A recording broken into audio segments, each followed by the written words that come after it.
American പ്രസിഡന്റായുള്ള Donald ട്രംപിന്റെ രണ്ടാം വരവോടെ തന്നെ നാറ്റോയും അമേരിക്ക ഫണ്ടിംഗ് നടത്തുന്ന മറ്റെല്ലാ സംവിധാനങ്ങളുടെയും കാര്യം ഏറെക്കുറെ തീരുമാനമായതാണ്. ഓരോ ദിവസവും അമേരിക്ക ഇതുവരെ നൽകിയിരുന്ന ധനസഹായങ്ങളെല്ലാം ഇതിനോടകം തന്നെ 1/4 ചുരുക്കിയത്. അതിനിടയിൽ ഇറാന്റെ ആണവ കേന്ദ്രങ്ങൾ ആക്രമിക്കാനുള്ള ഇസ്രയേലിന്റെ നീക്കമാണ് US പ്രസിഡന്റ് ഡൊണാൾഡ് ട്രംപ് തടഞ്ഞത്. ഈ റിപ്പോർട്ടുകൾ പുറത്തു കൊണ്ടുവന്ന ന്യൂയോർക്ക് ടൈംസ് ആയിരുന്നു. ആണവായുധങ്ങൾ നിർമ്മിക്കാനുള്ള ഇറാന്റെ പ്രവർത്തനങ്ങൾ ഒരു വർഷമെങ്കിലും വൈകിപ്പിക്കുന്നതിന് വേണ്ടി മെയ്യിൽ ആക്രമണം നടത്താനായിരുന്നു ഇസ്രയേലിന്റെ പദ്ധതി. ട്രംപ് ഭരണത്തിന് കീഴിൽ US ഇറാനുമായി നടത്തിയ ആദ്യ ചർച്ച ശനിയാഴ്ച ഒമാനിലായിരുന്നു. രണ്ടാം ഘട്ടം ഒമാന്റെ മധ്യസ്ഥതയിൽ നാളെ റോമിൽ നടക്കും. രാജ്യാന്തര ആണവാർജ ഏജൻസി തലവനായ റാഫേൽ മരിയാനോ ഗ്രോസി ചർച്ചയ്ക്ക് മുന്നോടിയായി ഇറാനിലെത്തി. വ്യോമാക്രമണങ്ങളെയും കമാൻഡോ റെയ്ഡുകളെയും സംയോജനത്തോടെ ഇസ്രയേൽ ഇറാനിൽ ഒരാഴ്ചയിൽ കൂടുതൽ നീണ്ടു നിൽക്കുന്ന വിപുലമായ ഒരു ബോംബിംഗ് ക്യാമ്പയിൻ നടത്താൻ പദ്ധതിയിട്ടിരുന്നതായ ന്യൂയോർക്ക് ടൈംസിന്റെ റിപ്പോർട്ട്. ലോകത്തെ മറ്റ് മാധ്യമങ്ങളെയും വലിയ പ്രാധാന്യത്തോടെയാണ് ഈ റിപ്പോർട്ട് ചെയ്തിരിക്കുന്നത്. ഈ ആക്രമണ പദ്ധതിക്ക് അമേരിക്ക പച്ചക്കൊടി കാട്ടുകയും ഇസ്രയേലിനെ സജീവമായി പിന്തുണയ്ക്കുകയും ചെയ്യുമെന്നായിരുന്നു ഇസ്രയേൽ ഭരണകൂടം പ്രതീക്ഷിച്ചിരുന്നത്. എന്നാൽ അവർക്ക് തെറ്റി.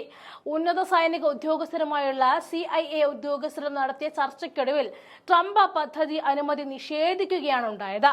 American vice president JD Vance, പ്രതിരോധ സെക്രട്ടറി പീറ്റ് ഹക്സത്ത്, ദേശീയ ഇന്റലിജൻസ് ഡയറക്ടർ തുളസി ഗബാർട്ട് എന്നിവരും ഇറാനെ ആക്രമിക്കാനുള്ള ഏതൊരു നീക്കവും വലിയ സംഘർഷത്തിലേക്ക് കാര്യങ്ങൾ കൊണ്ടെത്തിക്കുമെന്ന ആശങ്കയിലാണ് ട്രംപുമായി പങ്കുവച്ചത്. ഇതേ തുടർന്നായിരുന്നു ട്രംപ് അനുമതി നിഷേധിച്ചിരുന്നത്.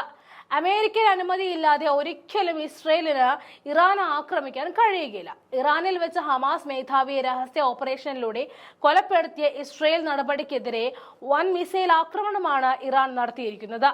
ഇതിന് തിരിച്ചടിയായി ഇസ്രയേൽ ഇറാനിൽ നടത്തിയ ആക്രമണത്തിന് ഇറാഖിലെ അമേരിക്കൻ വ്യോമതാവളമാണ് ഉപയോഗിച്ചിരുന്നത്. എന്നിട്ട് പോലും ഇറാന്റെ വ്യോമ മേഖലയിൽ കയറി ആക്രമണം നടത്തുവാൻ ഇസ്രയേലിന് കഴിഞ്ഞിരുന്നില്ല. ഇറാന്റെ സൈനിക കേന്ദ്രങ്ങൾ ലക്ഷ്യമിട്ട് നടത്തിയ ആ ആക്രമണത്തിലൂടെ ഇറാന് വലിയ പ്രഹരമേൽപ്പിക്കാനും ഇസ്രയേലിന് കഴിഞ്ഞിരുന്നില്ല. അന്ന് അമേരിക്ക ഭരിച്ചിരുന്ന ജോ ബൈഡൻ ഭരണകൂടവും ഇറാനുമായി ഒരു യുദ്ധത്തിലേക്ക് കാര്യങ്ങൾ പോകാൻ ആഗ്രഹിച്ചിരുന്നില്ല എന്നതാണ് സത്യം. ട്രംപ് അധികാരമേറ്റ ഉടൻ തന്നെ ആണവ കരാറിൽ ഒപ്പുവെച്ചില്ലെങ്കിൽ ഇറാനിൽ ബോംബിടുമെന്ന് ട്രംപ് ഭീഷണി മുഴക്കിയിരുന്നുവെങ്കിലും അത് കേവലം ഒരു ഭീഷണി എന്നതിനപ്പുറം ഒരു യുദ്ധത്തിലേക്ക് കാര്യങ്ങൾ പോകില്ല എന്നായിരുന്നു ഇസ്രയേലിനെ നിരുത്സാഹപ്പെടുത്തിയതിൽ നിന്നും വ്യക്തമാക്കപ്പെട്ടിരിക്കുന്നത്. ഇറാൻ ആക്രമിച്ചാൽ പശ്ചിമേഷ്യയിലെ അമേരിക്കൻ താവളങ്ങൾ ഉൾപ്പെടെ ആക്രമിക്കപ്പെടുമെന്നും പേർഷ്യൻ കരിങ്കടൽ, ഒമാനിൽ എന്നീ ഉൾക്കടലിലൂടെ അന്താരാഷ്ട്ര വ്യാപാരം തന്നെ നിശ്ചലമാകുമെന്നാണ് അമേരിക്ക ഭയപ്പെടുന്നത്. മാത്രമല്ല, ഇറാന്റെ ആയുധ ശേഖരണത്തിന്റെ കരുത്തും റഷ്യയുടെയും ചൈനയുടെയും പിന്തുണയും ഒരു മൂന്നാം ലോക മഹായുദ്ധത്തിലേക്ക് കാര്യങ്ങൾ എത്തിക്കുമെന്ന ആശങ്കയും ഇന്ന് അമേരിക്കയ്ക്കുണ്ട്. ഇറാനുമായി സമാധാനപരമായ ഒരു കരാറാണ് അമേരിക്കൻ ഭരണകൂടം ഇപ്പോൾ ആഗ്രഹിക്കുന്നത്. ഇറാനുമായുള്ള രണ്ടാം ഘട്ട ചർച്ചയിൽ അതിനനുസരിച്ചുള്ള പുരോഗതി ഉണ്ടാകുമെന്ന് തന്നെയാണ് ട്രംപിന്റെ കണക്കുകൂട്ടൽ. ഈ കണക്കുകൂട്ടൽ പാളിയാൽ മേഖല പ്രക്ഷുബ്ധമാകും. അമേരിക്കയും ഇസ്രയേലും ആക്രമിക്കാൻ തീരുമാനിക്കുന്നതിന് മുൻപ് തന്നെ ഇറാൻ വെട്ടിപ്പൊട്ടിക്കാനാണ് സാധ്യത. മറ്റു രാജ്യങ്ങളെ ആക്രമിക്കാൻ ഗൾഫ് രാജ്യങ്ങളിൽ സൈനിക താവളങ്ങളും വ്യോമ മേഖലകളും ഉപയോഗിക്കുന്ന അമേരിക്കയ്ക്ക് ഇറാൻ ആക്രമിക്കാൻ അത്തരം സംവിധാനങ്ങൾ ഉപയോഗിക്കാൻ പരിമിതി ഉണ്ടാകും. ഇസ്രയേലുമായി പോരാടുന്ന ഗ്രൂപ്പുകളെ നയിക്കുന്ന ഇസ്ലാമിക രാജ്യമായി ഇറാനെ ആക്രമിക്കാൻ മറ്റ് ഇസ്ലാമിക രാജ്യങ്ങളിലെ വാതിൽ തുറന്നു കൊടുക്കുന്നത് ആത്മഹത്യാപരവും വഞ്ചനയുമായതിനാൽ പുതിയ കാലത്ത് അത്തരം സാഹസത്തിന് ഗൾഫ് രാജ്യങ്ങൾ ഉൾപ്പെടെ തയ്യാറാകാൻ സാധ്യതയില്ല. അഥവാ അങ്ങനെ സംഭവിച്ചാൽ തന്നെ ഇറാന്റെ കോപത്തിന് ഇരയാകേണ്ടി വരുമെന്നതും അറബ് ലോകത്തിന്റെ എതിർപ്പ് നേരിടേണ്ടി വരുമെന്നതും ഭരണകൂടത്തിന് കണക്കിലെടുക്കേണ്ടതായി വരും. കാരണം 1,00,000 പാലസ്തീനുകളാണ് അമേരിക്കയുടെ ആയുധങ്ങൾ ഉപയോഗിച്ച് ഇസ്രയേൽ കൊന്നൊടുക്കിയിരിക്കുന്നത്. ഇപ്പോഴും അവർ ഈ നരനായാട്ട് തുടരുന്ന സാഹചര്യത്തിൽ അറബ് രാജ്യങ്ങളെ ഒപ്പം നിർത്തുക അമേരിക്കയെ സംബന്ധിച്ച് എളുപ്പമുള്ള കാര്യമല്ല.